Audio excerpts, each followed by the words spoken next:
And King Ramsey aside, this is the scariest part of this episode. The third plague was a swarm of bugs. I know some of y'all right now are like, oh, seriously? Bugs are scary? Yes, they are. Hey, bro, one bug is fine. A swarm of bugs? Stop acting like you won't be. Please, get the on with that strong I'm a man mentality. Get the out of here. A swarm!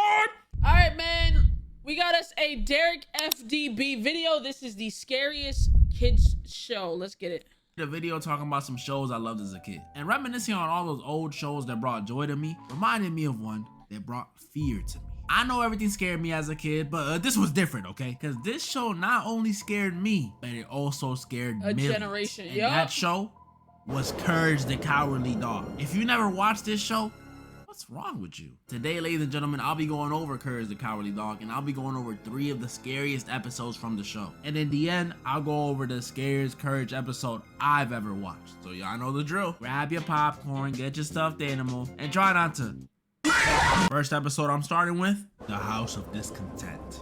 I'm gonna let y'all know now, every time they play this episode, I just leave my living room. Straight up. This episode starts with us seeing my boy Courage and his family trying to plant a flower in the middle of the night. I ain't no gardener, but is that optimal? And since they live in the literal middle of nowhere, which is pretty much a desert, it don't want to grow. They even tried doing some seance to help, but nothing. And it ain't a Courage the Cowardly Dog episode without Eustace complaining. He starts saying he's done trying to plant stuff, that he's never trying again. I mean, how many times did y'all try for y'all to be doing these seances and blood sacrifices and stuff? We then come back to the crib and we see Muriel doing dishes. You know, chilling, scrub-a-dub-dubbing, when she hears a voice telling her to get out. And Muriel thought it was just her age. She thought she was senile. But no, it was real. The kitchen drawers and utensils and food start going everywhere. Looked like it was a poltergeist in the crib. Even Eustace. Muriel really be going through it. And Courage really fuck with her. He loved the shit out of her. He not even just Muriel. He fuck with Eustace. He fuck with Eustace only because he loved Muriel that much. He tolerate Eustace. Like, he's like, I love you so much. I'm gonna save this nigga that ain't shit because you love him. No cap. Just wasn't safe. Before he could hop in the bath, the bathroom wall started breaking down, water going everywhere. Look at Eustace cry. What could have been causing this? Well, after they fall into the basement of the house, Courage, Eustace, and Muriel look up to see a giant floating head. This is the spirit of the harvest moon, and he used to scare the boo-boo out of me as a kid. He always reminded me of an evil version of the floating head from Power Rangers. Is it just me? And it actually scarred me. The dark eyes or lack of eyes, his glowing white skin, and there was something about his face being saggy. Nah, it wasn't even that. I just think it was the fact that he wasn't also he wasn't a cartoon. That's what made it so creepy. It's like, what the fuck is this person's head doing in a cartoon? Like, you can obviously tell it wasn't drawn, and that shit scared the shit out of me. It just threw me off. No joke, he's in my top 5 scariest spirits on TV, right below Cole from Avatar. That do terrify me. He's here to tell them to get the hell. Hell yeah. Hell yeah. Scariest spirits on TV, right below Cole. This motherfucker too. I was scared of it, bro, because 1, it was a centipede, and 2, why the fuck you got everybody's face? Terrified. Terrified. I don't give a fuck how old I was. I think I was like 14, 15, maybe even 16 watching Avatar. And I was like, yeah, nah, hell nah. I still don't fuck with this. I don't give a fuck. Cole from Avatar, that do terrify me. He's here to tell them to get the hell out. Get out! Why? Because Eustace doesn't respect the land they live on. Come on. Now why we gotta punish everyone for one dude's mistake? That ain't fair. I used to hate when they did that in school. Off topic, but I remember back in high school, I was on the track team for like a month. And this one time we were running a 5K, which was already horrible. That's like 3 miles. And when we finished, one of the captains told us we had to run it again. All because this one kid in the back was just running too slow. Man, we were all pissed at him. And the kid felt really bad. They tried to pull this shit on me once. It was like, Kayla's not running fast enough. You think we might have to run another lap? I'm like, nigga, I have asthma. That nigga, the coach felt so bad. The coach felt so bad. I'm like, yeah, I'm not running this. I don't have my fucking asthma medication. I don't have no rescue inhaler. Are you gonna save me from an asthma attack? I ain't think so. Bro, he shut the fuck up there. Yo, bro, he never made me do anything the rest of the gym. The shit that I did in gym, I wanted to do. Bad about it, like really bad. Even I feel bad looking back on it now because we jumped the out of him after practice. The spirit does give them a chance though. He tells them they can stay in their home if they manage to grow a plant. Okay, that's not that bad. By midnight. This is another one of those things that scared me in this episode. They're expected to revive a dead plant by midnight, and it's 11:50. I'm like 8 years old watching this. My mind immediately goes to, what if this guy was in my crib? I don't know how to grow a plant in 10 minutes. I don't know how to grow a plant, period. Did I even know division yet? I knew if he spawned in my crib, it would have been rapture me. I mean, even these dudes barely made it out because Eustace was still refusing to even try to plant. So Courage does what he normally has to do. Eustace be pissing, bro. He just be doing the most, bro. Eustace really be pissing me because, like, you see a damn demon head in our basement and you still refusing to do what the fuck it says, my nigga? Come on, bruh. Work tries with me. To save his family. And he was putting out all the stops on this plant, giving it light, serenading it, a blood transfusion. Nothing was working. See, he messed up. He ain't giving mouth to mouth. Courage tries to run inside and use a leaking valve for water, but Baldy over here was practically melting their house, so the water turned into sand. But Courage had one more idea. He takes advantage of the heat and uses Eustace's sweat to water the plant. And it works. The plant grows. Eustace takes all the credit for it, but the spirit was satisfied. See, this one wasn't that bad because it had a good ending, but I can't say the same for the rest of them. Next one is Freaky fucking Fred, bro. Just off the name alone, you know it's gonna be something weird. Now, this episode didn't really make me run away. Ain't this a nigga that used to try to like sell their organs or something, bro? Fucking creepy ass nigga, bro. From my TV or anything like the last one, but it left me feeling uneasy. Unsettled. This one starts with some creepy narration on the bus by this shadowy figure talking about how naughty he is. What the? This dude is Fred, Muriel's nephew. And I already know I'm gonna get jokes, but he really makes me grateful for my niece and nephew. Because this dude is weird. According to Eustace, he's a freak. Not that kind. Eustace says he's a freaky guy who owns a freaky barbershop where he does who knows what, but it's probably freaky. And Eustace was something we could finally agree on, says he doesn't want that freak anywhere near his home. Yeah, I don't blame you, because when we finally see how this dude looks, oh creepy my goodness. Y'all know me, I hate to judge off appearances. Even in this show, they taught us not to judge a book by its cover. Remember that one episode with the super ugly hunchback dude? He was chopped, but he was cool people. He was. This dude, he may not have the hunchback, but he got that mad scientist hair, lanky, slender arms. The eyes, bro. It's in the smile, dude. That's like, it's like trying to trust a shady salesman. It just don't feel right, bro. Are his eyes green? And then the worst thing off his appearance was his smile. Oh my goodness. Every time he saw someone, especially Courage, like, why are you looking at Courage like that? He always revealed those janky teeth. I mean, no surprise there. They said he's British. But come on, bro. Looks like you be chewing on cinder blocks and smoking cigarettes for a living. Big smile too, looking like he swallowed a whole watermelon slice. But his smile wasn't the only thing that was off about him. We also know he's a barber, and there ain't nothing inherently wrong with being a barber. You know, there's different passions in the world. Some people like making art, making music, making food. I mean, bro, I come from a race of people who can be three things: a baseball player, a deadbeat father, or a barber. So it's perfectly fine with me if someone likes cutting hair. But Fred, he really likes cutting hair, to the point where it seems like it's some sort of fetish or kink for him. I'm not even joking either. I understood this as a kid watching this. They played that creepy, cheerful music when he was fantasizing or reminiscing on cutting hair. During his flashbacks, you would see him get all geeked to see hair. Like, bro, he's sweating from excitement. You know how excited you gotta be for it to make you nervous? This ain't regular. And once I heard him say that line about how he gets in a certain mood, I knew what kind of stuff he was on. That episode ends with Fred getting arrested after Courage gets trapped in the bathroom with him, of all places. Trapped in the bathroom with a random relative? Not a vibe. And he shaves off all of Courage's hair, leaving a message on Courage's butt. With love, Fred. Yeah, this dude is a freak. With love, Fred. But floating white heads and freaky dudes named Fred ain't got shit on the next nigga, bro. Bro, nightmares. Deadass. Nightmares. No cap. Like, niggas joke about this shit, but like, deadass, nightmares. Last one I'm about to go over.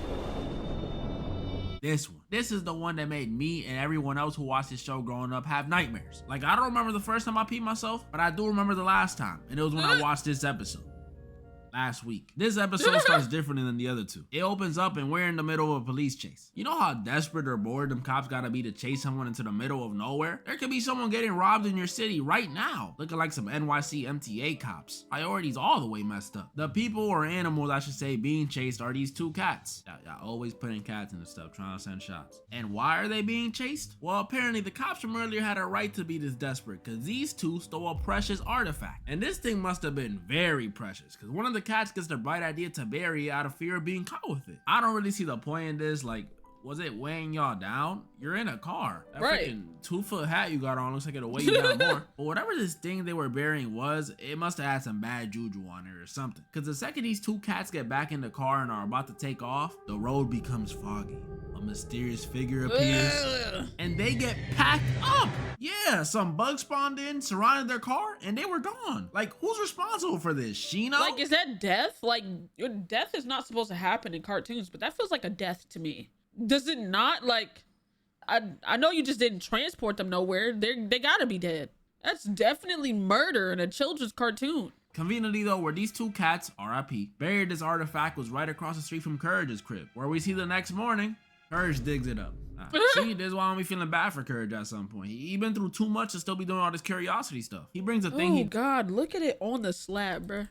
Look at it on the. Ooh God, look at it on the slab, bro. Return the slab. Oh nah, that shit looks nasty.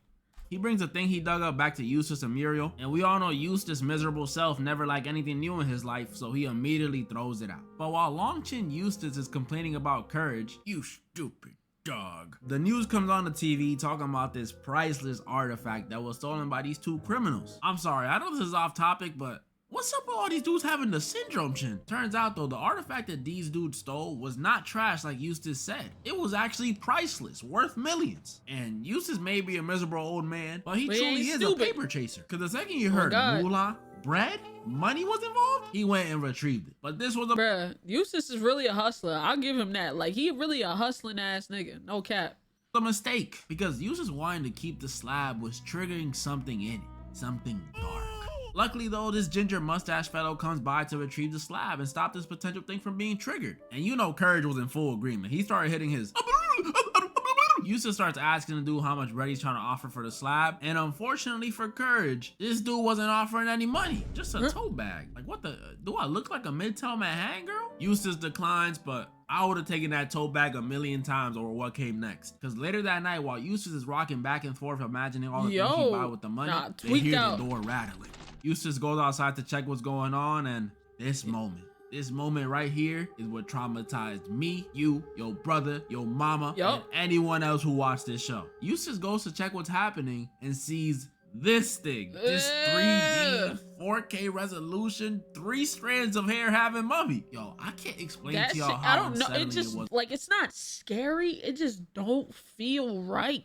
Like, something about that did not feel right. Watching that, like, yo, what the fuck is that?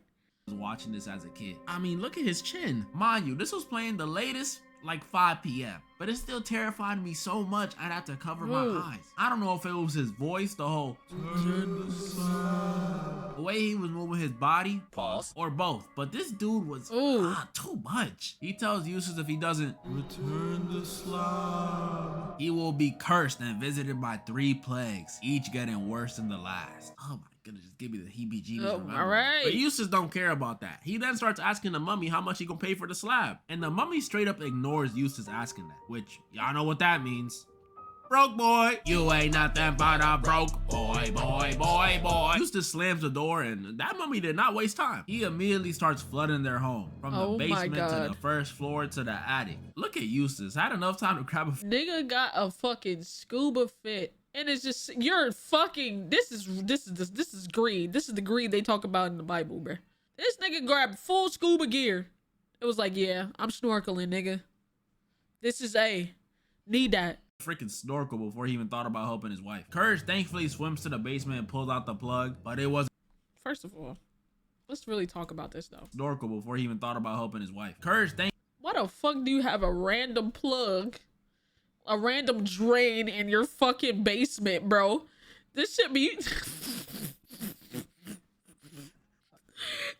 this little shit be frying me, bro. Thankfully swims to the basement and pulls out the plug, but it wasn't over. That was only the beginning. The next plague was ear screeching music. And this one may not have sounded like a big deal to me when I was a kid, because all early 2000s music was great. But in 2025, this would be horrible. Imagine Cardi B blasting out like 210 decibels. Oh my goodness, that'd be torture. Courage eventually finds a solution to that plague too, but Eustace still didn't want to give up the dang slab. With Eustace still not complying, came the third plague. And King Ramsey aside, this is the scariest part of this episode. The third plague was a swarm of bugs. Ugh. I know some of y'all right now are like, oh, seriously? Bugs are scary? Yes, they are. Hey, bro, one bug is fine. A fucking swarm of bugs? Stop acting like you won't be.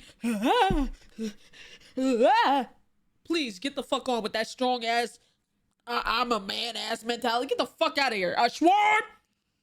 The fuck out of here, bruh. Y'all seen how a swarm of bugs looks? Look. And I'm pretty sure it's supposed to be locusts too, so this is like biblical. The bugs, just like they did earlier to those 2 cats, RIP, ravaged through everything. And Eustace, with no other choice, says maybe it's time to let go of the slab. So now Courage it's time. takes it and tosses it, and it stops. Everything's okay. It's looking like a happy ending. But Eustace After the shit done ate half the house, it's fine now. just had to go and mess it up. Since all the plagues were over, he tells the mummy he don't got any more tricks left in his bag. So technically, the slab is his, which sounds smart, but then you remember, he can just run it back. The episode ends with Courage and Muriel chilling in the broken crib, and Eustace now trapped in the same slab that he was feeding for. I think there's a metaphor here, but I don't really like it. That was pretty much all the Courage episodes I found really scary, at least as a kid. As an adult, the scariest ones are definitely the Butcher Pig one and the Perfection one. Ugh. That Butcher Pig one got it, bro. I'm not gonna lie. As an adult, the scariest ones are definitely the Butcher Pig one and the Perfection one. Ugh, made my skin crawl. Comment down below the ones you guys found the scariest. And before you go, I'm also thinking about doing a confessions video. I've seen some people I enjoy Okay. Confessions. watch and do the same with their community, so I thought it'd be fun to do it with you guys. So I'm gonna leave a little Google form to fill out in the comments and on my IG. Go follow them. And chill out, it's anonymous, so no need to worry about waking up to banging on your door at 2:52 a.m. So yeah, fill it out, pretty please. And moral of the story? We jumped the frick out of him after practice. Treat me like what? Don't ever. Alright, but nonetheless, W video. Shout out the boy Derek FDB. You know what I'm saying? W.